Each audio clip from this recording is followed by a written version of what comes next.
सभी विद्यार्थियों को मेरा नमस्कार। यह वीडियो भारतीय शिक्षा प्रणाली पर आधारित है, अर्थात इसका शीर्षक भारतीय शिक्षा है, जिसका P1 यहाँ पर प्रस्तुत किया जा रहा है। स्वहस्तलिखित 500 शब्दों में यह P1 है, जिसका पहला बिंदु है परियोजना कार्य का परिचय एवं क्षेत्र। तो यहाँ पर हमने कुछ जानकारी दे रखी है, तो आप इसे लिख सकते हैं वीडियो को रोककर। उसके बाद चलते हैं दूसरे बिंदु पर। आप यहाँ पर देख सकते हैं इसकी जानकारी। उसके बाद दूसरा बिंदु आ जाता है हमारा परियोजना कार्य की योजना। तो यहाँ पर योजना बनाई गई है। उसके बाद तीसरा बिंदु आ जाता है यहाँ पर विद्यार्थियों में कार्य विभाजन। तो अगर आप ग्रुप में कार्य कर रहे हैं तो आपको इस प्रकार की योजना बनानी पड़ेगी, जैसा कि हमने यहाँ पर लिखा है। यहाँ पर हमने कोई नाम नहीं लिखा है, आप अपने हिसाब से विद्यार्थियों के नाम लिख सकते हैं। 4 विद्यार्थियों के नाम लिख सकते हैं, या अगर इससे अधिक बंदे हैं तो उनका भी नाम लिख सकते हैं और यहाँ पर कुछ टॉपिक बढ़ा सकते हैं। उसके बाद आ जाता है इसका चौथा बिंदु संबंधित कार्य स्थल संस्थान का विवरण जहाँ कार्य किया जाना है।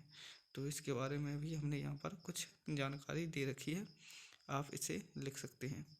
उसके बाद आ जाता है उद्देश्य तथा प्रासंगिकता।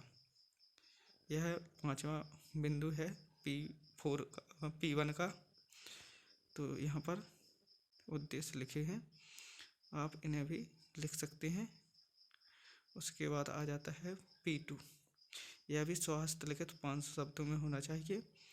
तो यहाँ पर हमने परियोजना कार्य प्रणाली यानी वर्कफ्लो लिखा है। यहाँ पर कुछ विद्यार्थियों के नाम लिख देना है और यहाँ पर उनको दिए गए जो कार्य हैं उनका थोड़ा थोड़ा विवरण यहाँ पर दे देना है।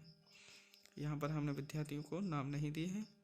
पहला विद्यार्थी का नाम यहाँ पर अपने हिसाब से दे देना है और भारत में प्राथमिक शिक्षा, इसके बारे में थोड़ी सी जानकारी यहाँ पर दे देनी है। उसके बाद भारत में माध्यमिक शिक्षा की थोड़ी जानकारी आगे P4 में आपको हम देंगे। उसी के आधार पर यहाँ पर कुछ थोड़ी 2 लाइन लिख देना है। उसके बाद आ जाता है जानकारी संग्रह फील्ड सर्वे। अगर आपने फील्ड सर्वे किया है तो यहाँ प्रश्न और उनके उत्तर लिख सकते हैं, अगर नहीं किया है तो इसको छोड़ देना। उसके बाद है साहित्य समीक्षा। तो यहाँ पर हमने साहित्य समीक्षा की है, तो आप इसे लिख सकते हैं यहाँ पर वीडियो को रोककर। उसके बाद आगे चलते हैं तो चौथा बिंदु आ जाते हैं हमारा कार्य विभाजन के अनुरूप कार्य की प्रगति।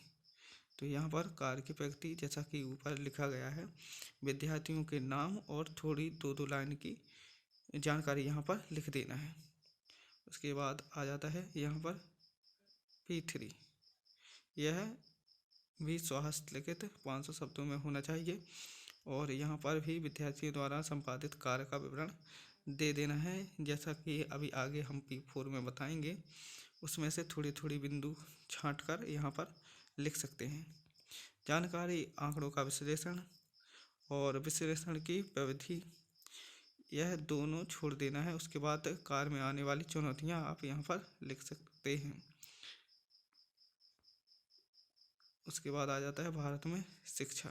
यह P4 है, जिसकी विषय वस्तु यहाँ पर दी गई है।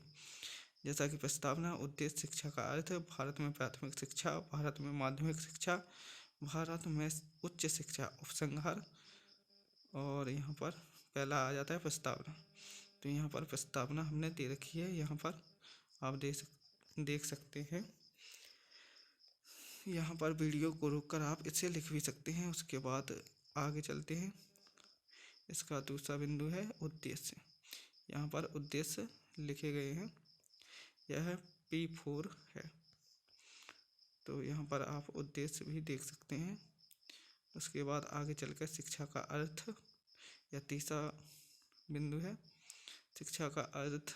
उसके बाद भारत में प्राथमिक शिक्षा, इसकी भी जानकारी यहाँ पर दे दी गई है, आप इसे रोककर लिख सकते हैं या फिर स्क्रीनशॉट ले सकते हैं। उसके बाद आ जाते हैं भारत में माध्यमिक शिक्षा। तो यहाँ पर माध्यमिक शिक्षा के बारे में भी बताया गया है। उसके बाद आगे चलते हैं। तो यहाँ पर है भारत में उच्च शिक्षा। तो यहाँ पर भारतीय उच्च शिक्षा के बारे में भी हमने जानकारी एकत्रित की है।